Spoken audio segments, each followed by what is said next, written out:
You said anti-Dave Ramsey, which is more and more people are coming out, right, with this anti-Dave Ramsey because he was really, I feel like, the loudest voice and the only voice for a really long time. And when you and I were talking on your show, I had told you, I don't know that I'm quite anti-Dave Ramsey yet, but I wish I would have known sooner because my husband and I were all in on Dave Ramsey for the longest time, right? So we had a very similar situation where we had student loan debt and we had things that we were paying off, and we did do it the Dave Ramsey way. And I told you on your show, I'm like, that's one of those things that I wish I would have known earlier is paying off your debt when you have such a tiny interest rate and a tiny payment, to be honest, was we felt so good about it. Like we celebrated it when we made that last payment. We felt like we were on top of the world. We had no debt. We were like, the only debt we have is our mortgage.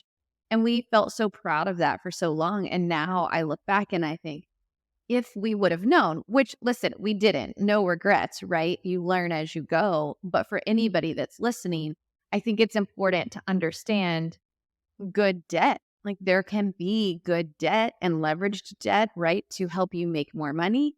And I love also what you said was like, well, if we can invest in this and that can cash flow to then pay off the debt, it's not like, you're running up credit cards at 30% interest rate by any means, but good debt can be leveraged well. So I love that part of your story and that you're anti-Dave Ramsey. Okay, so let me do a little clarity. Okay. I did Financial Peace University. Brett and I did Okay. Financial Peace University before we got married.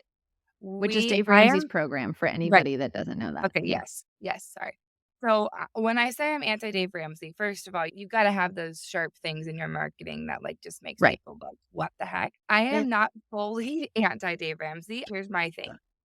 There are certain pieces of Dave Ramsey that are very helpful, but you have to understand, and when I hear entrepreneurs saying that they're doing Dave Ramsey, I feel that they're doing themselves a disservice because Dave Ramsey is speaking to a very specific population.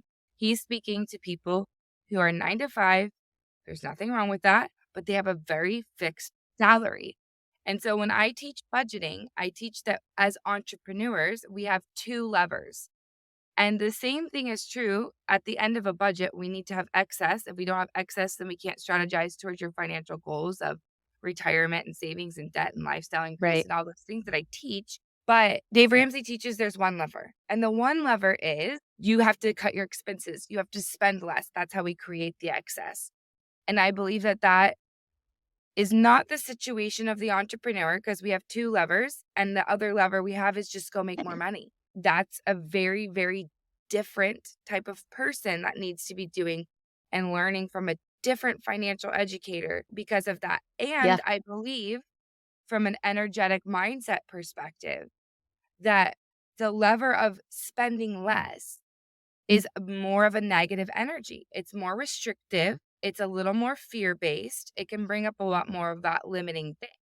So when I'm working with people and we're cranking through their budget work and their financial goals, my first thing is not to be like, let's cut the Starbucks lattes.